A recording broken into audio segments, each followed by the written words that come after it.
Hi dear students, welcome all of you on Akshay academy YouTube channel. बच्चों, मैं डिम्पल कटारिया आपको यहाँ पे 11th क्लास फिजिक्स का चैप्टर 10 लेकर चल रही हूँ और जिसमें आज का जो हमारा सेक्शन है that is angle of contact. Angle of contact क्या होता है? बेसिकली यहाँ पर भी हम फ्लूइड डायनामिक्स की ही बात करने वाले हैं। तो बच्चों, इसके लिए हम क्या करते हैं, दो कंटेनर लेकर चलते हैं। इस कॉन्सेप्ट को अच्छे से समझने के लिए हमें यहाँ पर ये जो कंटेनर है ना, इनको यहाँ पे समझना बहुत जरूरी है। जो भी यहाँ पे कंटेनर है, एक आपने ये ले लिया है और एक कंटेनर हम यहाँ पर और ले लेते हैं, ठीक है। ये लीजिए। अब कंटेनर में हमने क्या करना है, लिक्विड फिल करना है।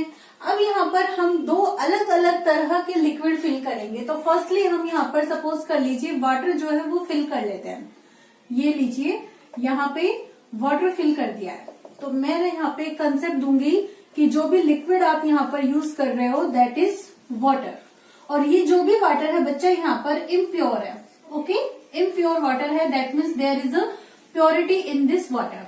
और नेक्स्ट हम यहाँ पर जो दूसरा लिक्विड यहाँ पर सपोज करते हैं, लेट दिस बी मर्करी। ये हमने यहाँ पे मर्करी का एग्जाम्पल ले लिया है, ठीक है। तो हम यहाँ पर मेंशन करेंगे कि जो लिक्विड है यहाँ पे वो क्या है, मर्करी है।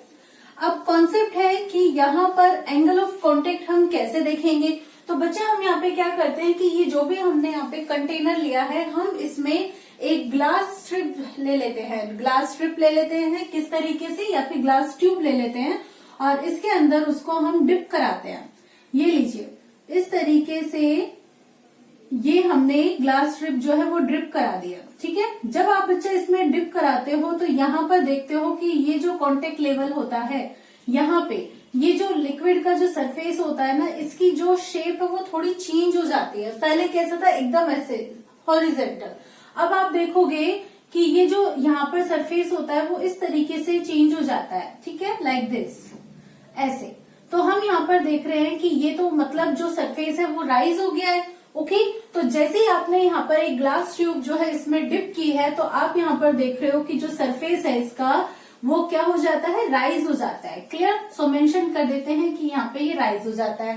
लेकिन वेनेवर जब आप यहाँ पर ये जो लिक्विड है, जब यहाँ पे हम मरकरी को लेकर चल रहे हैं और इसमें हम ग्लास ट्यूब को डिप करते हैं, तो चलिए हम यहाँ पर ग्लास ट्यूब ये ले लेते हैं और हमने यहाँ पर इसको डिप कर दिया, ठीक है। तो हम यहाँ पर देखते हैं कि ये जो यहाँ पे सरफेस था, जो पहले ऐसे हॉरिजेंटल था, अब ये हॉरिजेंटल नहीं रहता है। इसकी जो शेप है वो चेंज हो जाती है। किस तरीके से चेंज हो जाती है, लाइक दिस। ये देखिए, इस तरीके से। ओके, आप समझ पा रहे हैं? तो यहाँ पे हम देख रहे हैं कि जो भी हमारा लिक्विड का सरफेस है वो क्या हो गया है, डाउन हो गया है। तो सरफेस डाउन हो गया है, या फिर हम इसको कहेंगे डिप्रेस्ड हो जाता है। तो हम यहाँ पर देखते हैं कि ये जो हमारा यहाँ पे लिक्विड का सरफेस है वो कैसा हो जाता है, यहाँ पे डिप्रेस हो जाता है। अब कॉन्सेप्ट होता है कि ये जब डिप्रेस हो जाता है तो आपको दो अलग अलग तरह के सरफेस देखने को मिलते हैं, और ये जो यहाँ पे इस तरीके से ये जो राइज होता है बच्चों, हम इसको यहाँ पर बोलते हैं मेनिस्कस। अगर हम देखते हैं कि ये जो मेनिस्कस यहाँ पे है, इसकी जो शेप है वो किस तरह की है, तो आप देखिए ये आपको इस तरीके से लाइक दिस आपको मिल रहा है। ओके, और ऐसे यहाँ पर देखोगे तो ये भी इस तरीके से है। तो ये हमारे पास कौन सी शेप हो जाती है, कॉनकेव शेप हो जाती है। तो इसका मेनिस्कस हमें यहाँ पे कॉनकेव शेप में देखने को मिलेगा। बट जब हम इसकी बात करते हैं तो इसका मेनिस्कस हमें किस शेप में देखने को मिलेगा, आप देखो ये ऐसे यहाँ पर डाउन हो रहा है। ओके, और जब डाउन हो रहा है तो आप देख पा रहे कि इस तरीके से ये यहाँ पे डाउन है। Okay, like this. तो जब इस तरह की शेप हमें देखने को मिलेगी तो ये हमारे पास कैसा सरफेस होगा, मतलब कि जो मेनिस्कस है यहाँ पे कैसा हो जाएगा, कॉन्वेक्स हो जाएगा। अब कॉन्सेप्ट ये आता है कि ये एंगल ऑफ कांटेक्ट हम यहाँ पर कैसे मेजर करेंगे। तो बच्चा, सबसे पहले हम देख लेते हैं कि एंगल ऑफ कांटेक्ट होता क्या है। तो बच्चों, एंगल ऑफ कांटेक्ट को मेजर करने के लिए हमें क्या करना पड़ता है, ये जो भी यहाँ पर है, मतलब ये ग्लास ट्यूब है ना, तो ये एक तरीके से यहाँ पे क्या है, सॉलिड है। ओके, और ये क्या है, लिक्विड है। हमें सॉलिड और लिक्विड इन दोनों के लिए कांटेक्ट पॉइंट जो है वो देखना होता है। तो हम इस कंडीशन में यहाँ पर ये देख लेते हैं कि लाइक दिस, ये जो है क्या है, एक कांटेक्ट पॉइंट है, ठीक है। इस कांटेक्ट पॉइंट को मैं नेम दे देती हूँ ए। तो इस कांटेक्ट पॉइंट पर हम टेंजेंट लाइन ड्रॉ करते हैं, और वो कहाँ करते हैं, एक तो लिक्विड के सरफेस पे ड्रॉ करते हैं, ठीक है। लिक्विड के सरफेस पे लाइक दिस, ये जो भी टेंजेंट हम यहाँ पे ड्रॉ करते हैं बच्चा, ये देखिए लिक्विड के सरफेस पे इस तरीके से ड्रॉ करेंगे। और दूसरा हम सॉलिड पर भी यहाँ पे टेंजेंट ड्रॉ करेंगे। सॉलिड पे जो टेंजेंट ड्रॉ करेंगे वो उस तरफ करेंगे जो लिक्विड की तरफ होगा। लिक्विड अंदर की तरफ है, मतलब डाउनवर्ड है, तो टेंजेंट लाइन भी हम यहाँ पे डाउनवर्ड ही ड्रॉ करेंगे। तो इन दोनों टेंजेंट के बीच में ये जो हमें एंगल मिलता है, इस एंगल को हम यहाँ पर डिनोट करते हैं थीटा से, और यही जो थीटा होता है हमारे लिए क्या होता है, एंगल ऑफ कॉन्टेक्ट होता है। क्लियर? एंगल ऑफ कॉन्टेक्ट को हम सबसे पहले डिफाइन कर लेते हैं। यहाँ पे एंगल ऑफ कॉन्टेक्ट, जैसे कि मैंने आपको बताया कि हमने क्या किया है, यहाँ पे टेंजेंट लाइन ड्रॉ किया है। Okay, so this is the angle. ये हमारे पास एंगल है, किस किस के बीच में है बच्चा, ये हमारे पास है कि जो भी हम यहाँ पे टेंजेंट लाइन ड्रॉ करते हैं उन दोनों टेंजेंट लाइन के बीच में है। This is the angle between tangents drawn at liquid surface. एक तो जो आप लिक्विड सरफेस पे टेंजेंट ड्रॉ करते हैं, ठीक है, and solid surface. Solid surface पे जो आप टेंजेंट ड्रॉ करते हैं, और जो सॉलिड सरफेस है वो किस तरफ होना चाहिए, आपका लिक्विड की तरफ होना चाहिए। ठीक है, सॉलिड सरफेस इन लिक्विड।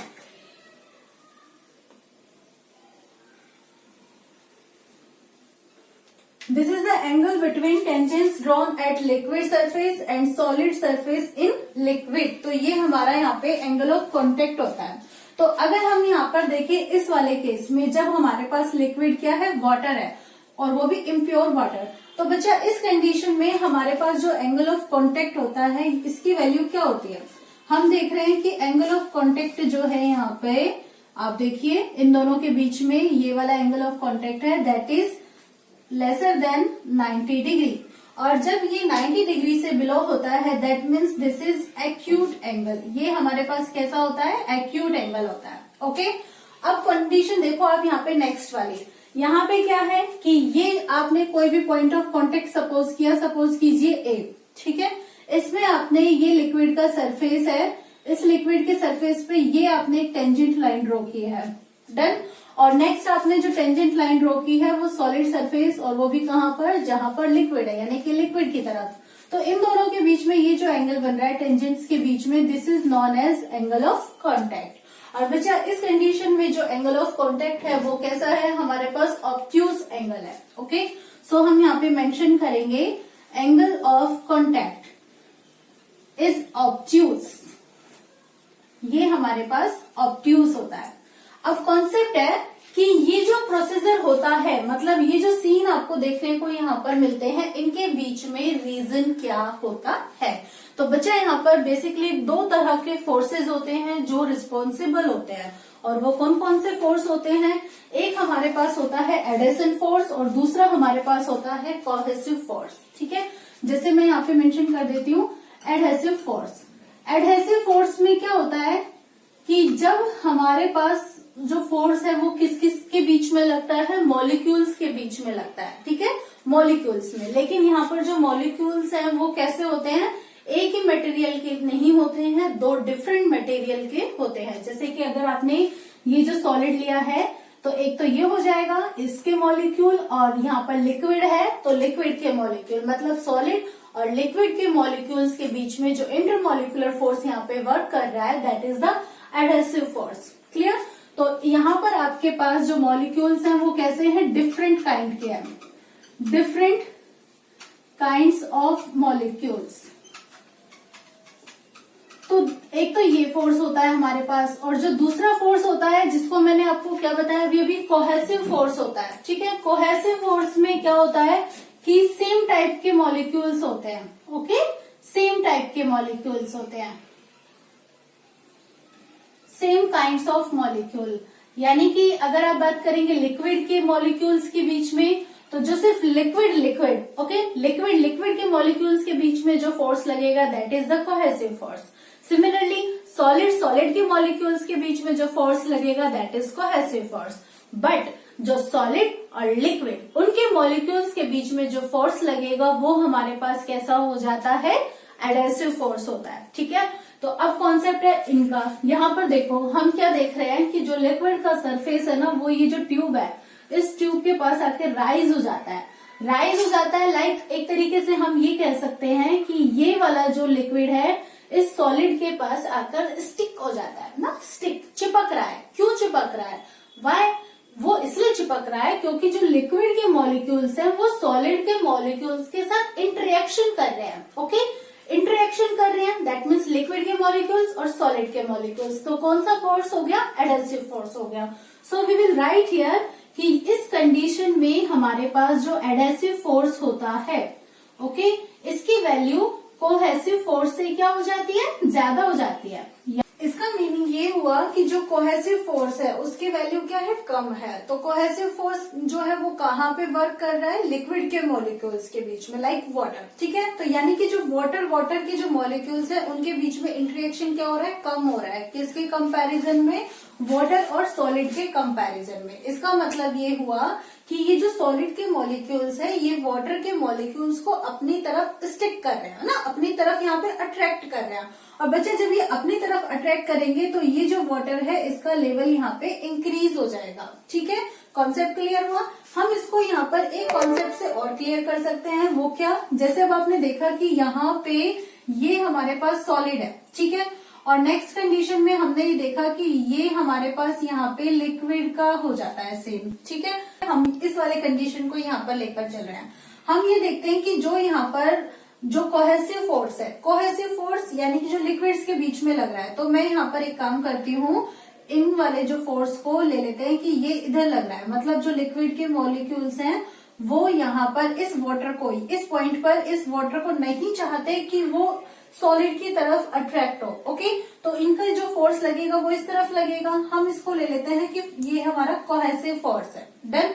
लेकिन अब ये जो सॉलिड है, ठीक है, ये सॉलिड क्या करेगा? ये भी तो भैया लिक्विड को अट्रैक्ट करेगा ना। तो ये सपोज कर लो कि इस लिक्विड को अट्रैक्ट कर रहा है, तो ये इस तरफ यहाँ पे फोर्स लगा रहा है। तो इट मीन्स यहाँ पर इस डायरेक्शन में हमारे पास कौन सा फोर्स लग रहा है? ये हमारा एडहेसिव फोर्स लग रहा है। ठीक है, तो इन दोनों का रिजल्टेंट देखो भाई कहाँ पे होगा। इन दोनों का रिजल्टेंट अगर हम देखेंगे तो इस कंडीशन में हमारे पास एडहेसिव फोर्स ज्यादा है। दैट मीन्स एफ ए की वैल्यू एफ सी से क्या है? यहाँ पे ज्यादा है। तो इस कंडीशन का मतलब ये हुआ कि जो भी इन दोनों के बीच में रिजल्टेंट लगेगा वो एफ ए की तरफ जाएगा। तो ये हमने सपोज कर लिया कि इन दोनों के बीच का ये हमारे पास यहाँ पे रिजल्टेंट फोर्स लग जाता है। ठीक है, अब बच्चा रिजल्टेंट फोर्स ये लगा इस डायरेक्शन में, और जो लिक्विड का जो सरफेस होता है वो रिजल्टेंट फोर्स के ऑलवेज परपेंडिकुलर होता है। तो फोर्स तो ये यहाँ लग गया रिजल्टेंट, इसका मतलब लिक्विड का ये वाला जो सरफेस है यहाँ पे परपेंडिकुलर होना चाहिए। ओके, और जब ये परपेंडिकुलर होना चाहिए तो बच्चा ये यहाँ पर इस तरीके से राइज हो जाएगा। ओके, और इस तरीके से, इसलिए इसकी जो शेप है वो, इसका जो मेनिस्कस है वो हमें कैसे देखने को मिलेगा? कनकेव शेप में हमें यहाँ पे देखने को मिलेगा। तो क्लियर हुआ कॉन्सेप्ट? आपको समझ में आया? तो ये यहाँ पर इसके जो पॉइंट्स है वो यहाँ पे मैंने नोट डाउन कर दिए हैं। और सिंस हमने देखा कि एफ ए यहाँ पर क्या है? एफ सी से ज्यादा है। क्लियर? अब नेक्स्ट अगर हम इसी कंडीशन को यहाँ पर मरकरी के साथ डील करते हैं, तो जब हम मरकरी के साथ देखते हैं तो यहाँ पे क्या होता है कि ये जो आपका मरकरी का जो सरफेस है वो डिप्रेस हो जाता है। ठीक है, क्यों डिप्रेस हो जाता है? तो फर्स्ट कॉन्सेप्ट ये हुआ, इसका मतलब ये हुआ, हमने देखा कि ये जो यहाँ पे हमने देखो इस तरीके से ले लिया है कि ये यहाँ पर कोहेसिव फोर्स लग रहा है लिक्विड का।